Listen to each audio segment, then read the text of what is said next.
Fala galera, bem-vindo a mais um vídeo do meu canal. Hoje eu tô aqui do lado do escritor e jornalista André Mansur. Ele já lançou 12 livros, sendo 8 dedicados ao Rio de Janeiro. E aí André, beleza? Obrigado pelo convite. Nada. Mas me fala um pouco, André, sobre esse último livro que você lançou. Foi A Praça? Foi A Praça, sei mesmo. Esse é um romance, né? Meu primeiro romance, né? Como você falou, Sim. foram 8 livros históricos e agora eu estou partindo um pouco para a ficção. E A Praça é um livro que começou a ser construído em 2003, numa época que eu frequentei muito a Praça Tiradentes. E era uma época de muita prostituição ali, hoje tem muito menos. A praça sofreu várias transformações ao longo desses anos. E eu fiz um romance que se passa boa parte na praça, mas também em outras partes do Rio de Janeiro, como na Zona Sul também, no subúrbio, mas o foco é a Praça Tiradentes. E o livro tem ilustrações do Fernando Krieger, que também é um jornalista, que é o primeiro trabalho dele profissional. E está tendo um bom retorno, assim, algumas pessoas estão dando opiniões bem bacanas sobre ele. E eu pretendo partir desse livro. E onde a pessoa que quiser adquirir esse livro pode comprar?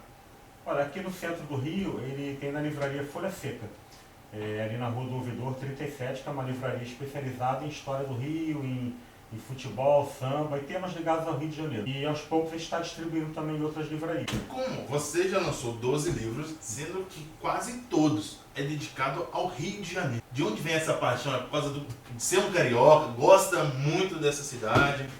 Sim, eu nasci, na verdade, no centro do Rio, né? Eu nasci no hospital que era do Iazerja, ali perto da Praça Cruz Vermelha. Mas eu morei até os 21 anos no subúrbio, em Marechal Hermes, depois fui para a Zona Oeste, para Campo Grande. Mas tem uma vivência aqui no centro muito grande. E no final dos anos 90 eu trabalhava numa enciclopédia do Globo, chamada Globo 2000, que gerou uma outra chamada Brasil 500 anos. E a partir dali eu tomei contato com a pesquisa histórica e percebi que tinha muitos livros sobre a história do Rio de Janeiro, mas não sobre a Zona Oeste, não sobre o subúrbio, eram todos focados Mas centro, Zona Sul e Tijuca no máximo. E aí, como eu sempre gostei de história, eu comecei a me interessar em pesquisar a história da minha região. E aí eu vi que a minha região realmente tinha uma história muito rica. E aí foi quando surgiram os primeiros livros, o Velho Oeste Carioca, que são 3 volumes sobre a história da Zona Oeste, de Deodoro até Sepetiba.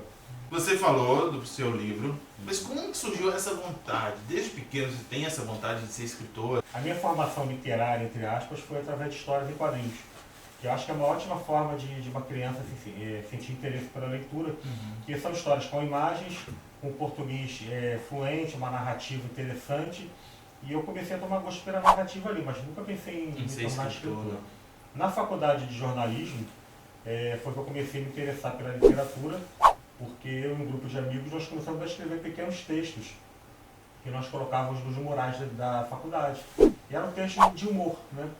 E uma dessas histórias que eu escrevi se chamava Superávit, o Herói Brasileiro, que era uma história de uma pessoa que veio do Nordeste para o Rio e se transformou num super-herói através teve uma epidemia de dengue na época, uma das primeiras, e surgiu para ele o gênio da água parada, né? Tinha uma água parada no vaso de planta e esse gênio surgiu e deu a ele um caderno de encargos para se tornar um super-herói. E só que ele tinha que cumprir certos requisitos que ele acabou não cumprindo e depois se deu mal. Mas Isso na história em quadrinho? Não, isso aí era uma história que eu escrevi, muitos diálogos, né?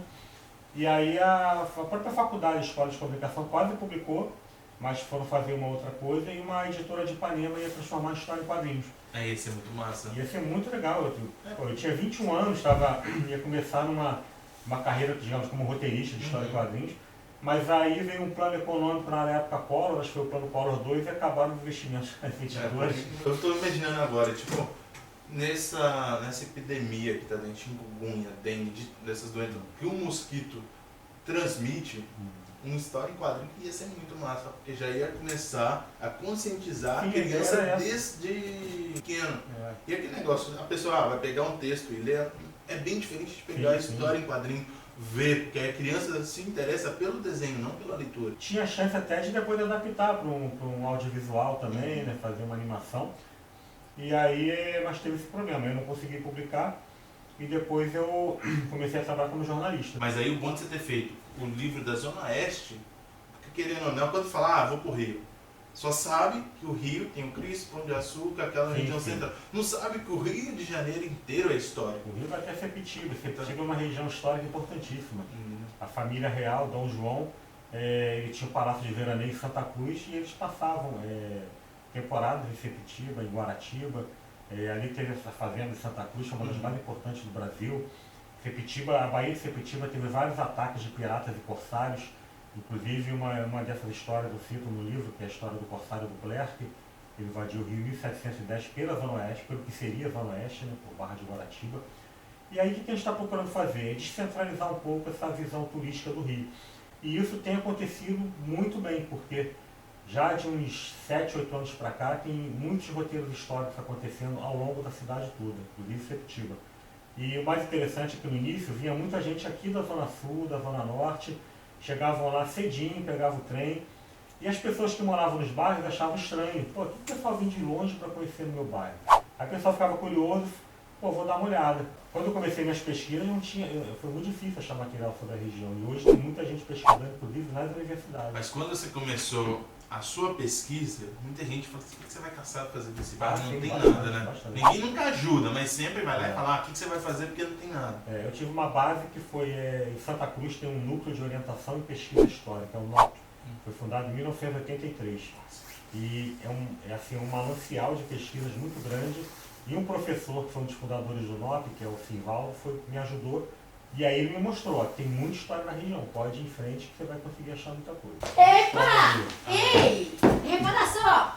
Eu estava escutando vocês falarem aqui de máquina de escrever, né? Então, repara só. Eu era muito pobre lá no Nordeste e eu tô assim, alguns E anos peraí, aqui. rapidão, só cortando. Você Tá. é pobre no Nordeste, continua aqui no Rio. Não, meu amor, não, peraí, repara só. Eu não sou das piores aqui não, mas deixa eu te contar uma coisa. Você sabia que eu tenho um dedo machucado por causa daquela maquininha da datilografia? Eu tenho uma crônica sobre máquina de escrever que eu falo exatamente disso, E? do dedo machucado. Então, meu amor, minha unha caiu, nunca, olha, eu machuquei tanto a unha, o dedo, que a unha até hoje não cresce. Você ficava com os dedos fortes, né, pelo menos. Pois, mas repara só, porque eu comia muito jabá lá do Nordeste, que jabá na minha época era coisa de pobre, sabe? Agora que eu tô com uma posição maravilhosa, entendeu? Então, hoje em dia eu não como mais jabá. Agora tenta de jabá, mas não E consegue. nem né, bate a deixa. máquina mais, né? E nem bato mais a máquina, entendeu? Agora eu sou chique dos últimos. Fala nisso, vamos aqui convidar o pessoal para se inscrever aqui no canal? Então, meus amores, ó, vocês dêem um like no programa, aqui no nosso canalzinho aqui, se inscreva e escuta o que vai sair dessa entrevista aqui com esse nosso convidado aqui, pra lá de especial. O rapaz é top de linha. Entendeu? Valeu. Jornalista, escritor, já deu entrevista Tá para bom, né? os maiores canais do Rio de Janeiro, né? Isso aí. Isso aí. Tchau. Tchau, depois eu volto. Tchau. Precisa não. Não precisa não, né? Não, mas você volta. Tchau, Neuza. Se você ficar com saudade de mim, eu volto. Mas aí, antes da Neuza atrapalhar, você estava falando dessa experiência de trabalhar, porque foi em praticamente quase todos os meios, assim. Aí eu comecei na TV Brasil, estágio, né? Aí depois comecei a trabalhar na Tribuna da Imprensa, que é um jornal muito importante aqui politicamente pro Rio, ali na Rua do Lavradi.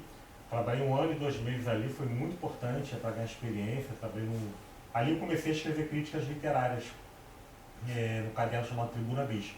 No mesmo ano eu comecei a escrever críticas literárias para o caderno Ideias do Jornal do Brasil, que foi um caderno super importante aqui para o meio cultural. E aí depois eu fui seguindo carreira, trabalhei numa Rádio Brasil, que é da LBV, e depois entrei para o Globo, nesse trabalho que eu tinha te falado, da enciclopédia, e também comecei a fazer críticas de livro para o Globo. Foram mais de 100 críticas publicadas no caderno Prosa e Verso. E depois eu comecei a trabalhar mais como freelancer. Trabalhei para editoras, produzindo material de imprensa para divulgação de livros, algumas revistas de história, escrevi matérias.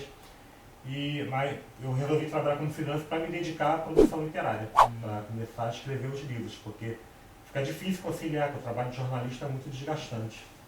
E aí em Campo Grande, eu trabalhei 7 anos e meio numa universidade chamada Moacir Bastos.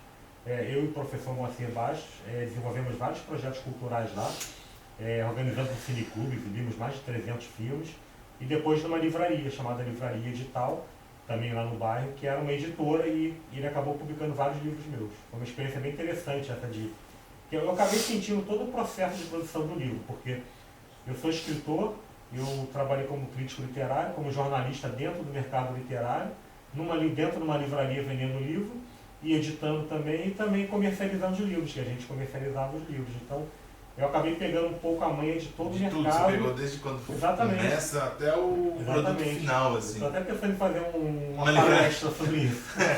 Porque querendo ou não, literalmente, entre aspas, você viu o projeto crescer, viu passando tudo, até chegar na mão do E toda a consumidor. transformação do mercado literário nos anos 90 para cá, que foi muito grande. Como eu te falei, a questão do custo de produzir um livro é muito mais alto. A gráfica, para você ligar uma gráfica já era um custo muito alto.